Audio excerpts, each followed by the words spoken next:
Hey, what's going on? It's Johnny Grooms, and today's video is going to be something I just started getting into. I'm going to do a little intro video to it. So this is my introduction to Gunpla.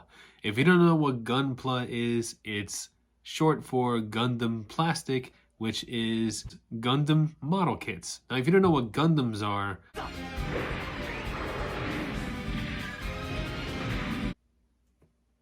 I'll leave a link in the description below, to introduce you to the world of Gundam if you don't know what Gundams are. Basically, they're robotic mechs. There's a lot of anime adaptations.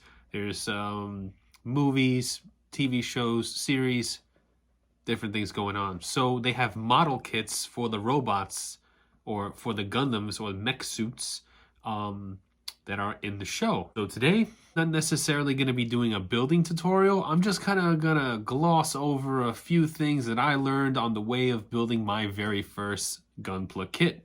So this is what I'm building right now. I don't know if this is an older kit or a newer kit. I'm not 100% sure. I saw it on Amazon and I thought that looks pretty badass and I want to get that one and I want to build it. This is, I believe the RG on top stands for Real Grade. Very nice, shiny, glossy box. Beautiful artwork, pictures showing the actual model. You got what it's supposed to look like on the side there. And, more images. Everything is in another language. I'm not sure if that's Chinese, Japanese, or Korean. I'm not 100% sure. Let's go over some of the things that I learned on the way to building my Gunpla kit. That's the final product. That's what it's supposed to look like when it's over. So I'm going to put this to the side here. Okay, the first thing I noticed when I opened up that box to check out the kits were the amount of parts that this kit has. Again, on the outside of the box, it's in a different language. I can't read that language, so I don't know if on the box it says how many parts there are, but this thing is massive. I mean, there are a lot of parts. And they come in plastic sheets like this. Each one of these is a part. They even get as small as this piece right here. This is the face mask of the Gundam right here. That part right there is this little tiny piece right here. And to get those pieces out, you're going to need a pair of nippers. These are wire nippers. They cut the pieces on the inside free from the sheet. And yeah. One word of caution. If you are using nippers and you are not holding on to that piece and you just start nipping away, there's a good chance that that piece may fly clear across the room, which happened to me. This is where I am in my current stage of building. I have the inner skeleton of the Gundam going. I just started getting into the heel for the colored part of it. I lost the outer piece of right here. Lost it. It flew out of the sheet.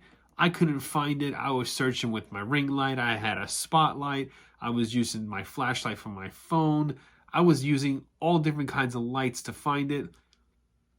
Somehow it ended up flying into my sneaker, and I don't know how it got into my sneaker. It must have dropped straight down or flung, but it was in my sneaker. The last place I would have looked was inside a shoe for a little tiny plastic piece. Thank goodness when I went to put my foot in, I stepped on it. It didn't hurt, but I felt it. And I said, what is that? Pull it out. It's the piece to the Gunpla. So I'm just very lucky that I found it that way. So when you're getting these little tiny intricate pieces, make sure you got a good hold on them as you snip what I would do, right? And I'm going to do this live right here. See how I have, this is another piece to the foot. This is where I need to get next. This is the next piece I need to get. So what I would do is I would take my nippers here and I would cut, right? And then cut the other one.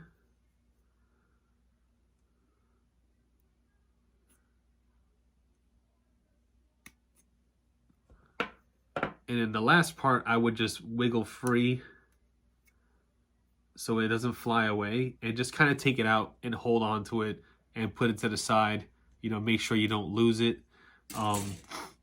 If you accidentally cut a piece out that you don't need because because the directions aren't 100% clear, I put it in the box. Make sure it's away, it's not loose around your workstation area. That's just what I use. Next tool that I've been using is a really sharp pair of needle nose tweezers. I use these to get the colored parts. These green parts are a really tiny piece. I mean, if you drop this on the floor, it's gone, especially if you have a carpet like I have a carpet.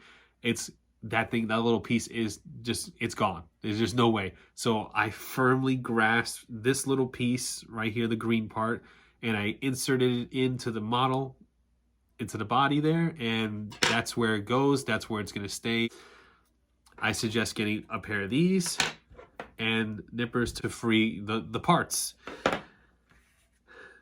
I went ahead and ordered a kit on Amazon. I'll link it down below. That comes with files, an X-Acto knife. I didn't think I was going to need a file, but there are parts that when you nip away when you nip them free from the sheet, they'll have a little tiny piece of plastic left over. And that little piece of plastic could mean the difference between the part fitting in and being secure and fitting in a little crooked or wonky. So you have to go in and trim it with your nippers if you don't have a little filer. So I ordered a kit.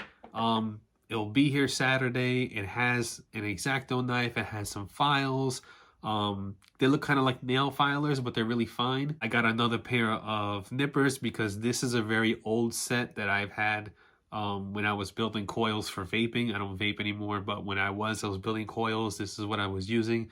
So they're kind of like, and I feel like they're a little too fat. They're a little too bulky on the blade side. So the ones that I got coming on the way, they're a little thinner. So I'll get a much cleaner cut.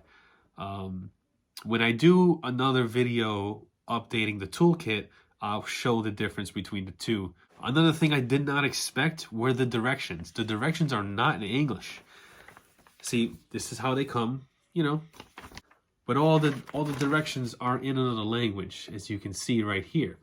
I opened up the Google Translate app and started taking pictures and filming, translated some of the directions, and it helped me a little bit. But I did learn really quickly. Once I got to page 6, I learned how to navigate the directions where you don't really need to read the details, only on certain parts, and they'll highlight them. Only on certain parts I felt were necessary to Google Translate them and really read what the directions were saying. When it comes to parts like this, they give you detailed instructions on what is happening here. These parts move, which will lead me into my next thing to look out for when you're building one of these, is that some of the parts move, and they don't really look like they move, but they move. And it's hard to tell what parts don't move and what parts do move. So when you're examining a part that you're building, you know, use light force to get things going. And once they get going and once you move them, then they move really freely. Case in point, this arm right here, right? It has all these points of movement. The hip moves. This whole thing goes like that. A lot of points of movement. The wrist moves. The elbow goes down. Once you get them moving, they do move and they get freed up and they can move freely. But before that, they're kind of stiff. So you got to get them going, but use a little bit of force because you don't want to end up snapping something. You snap something, it's over. You have to, hopefully they sell a replacement part for it and stuff like that. I haven't ran into, so I haven't had to Google to see if they sell replacement parts to it. So just be careful with the parts that do move. Another thing that I have a gripe with these directions, right? I feel, in my personal opinion, that when they do the directions and the building for these sheets of parts, that all the parts for that step of directions should be in one sheet. So, for instance, the way you read the directions, it will give you a letter and a number. See, this one is E1 right there. That part is in E1. That means I have to go to the E1 sheet, which is right here, find the corresponding number, take out the part, put it to the side to build that section of the Gundam. The next part in this step is D1 number 17. So I got to go to the D1 sheet, number 7, find number 17, snip that out, put it to the side, then go to A20, find that part out. So I'm going to three different sheets of parts. I feel like if they're all going to be in the same part, they should all be in the same sheet. But that's just me, because you're jumping from sheet to sheet. Maybe they did that so it's more challenging. Maybe they did that for, so it's more of an excitement, like you have to go and find the sheet with the part in it, so it's not too easy. Maybe that's why, I don't know. But it does come with a fair amount of sheets. I mean, this is just what I'm working with now. Here's another part, here's another few sheets, and then in the box I have like 3 more. Another thing to look out for is when you're nipping these things free from their sheets and you're taking away all the excess plastic, you're gonna have a little bit of a mess. Not too bad, but I'll show you what I'm talking about here. Let's get my tweezers here. See, there's these little tiny pieces of plastic that will fly around. Try to keep them to a minimum, especially if you have kids. You don't want them swallowing that. Granted, it is tiny enough for them not to choke on it, but even still, that's not healthy. What's really awesome about these kits is that they all snap together. You don't have to use glue or anything like that. There are some kits where you have to use little tiny screws for the arms and the legs for the hinges, but this kind of kit doesn't require it. It's all snapped together. The majority of them are pretty much all snapped together. You don't have to paint them. They come colored. They come with a bunch of stickers and everything to put on your robot, so it looks nice and detailed. You could paint a little bit of, let's say, battle damage or shading in certain parts to give it that more realistic look. But out of the box, it comes pretty detailed and pretty set up. So far, I'm having a great time building this. I went ahead and bought another kit, like I said earlier, and I can't wait to get this one done and the next one started. So if you are into building kits and you like Gundams, you like big robots and things like that, and things that are in detail, I would highly suggest picking one of these up. I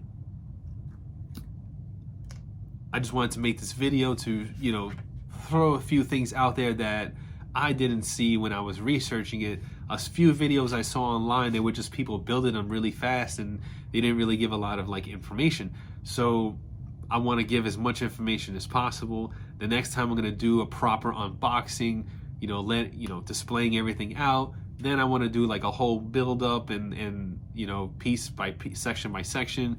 And by the time the video's over, I would have a complete robot. It's just going to take a while to film because I just have to get used to building these things. Like, this is my first one, and this is already day 2, and this is where I'm at right now.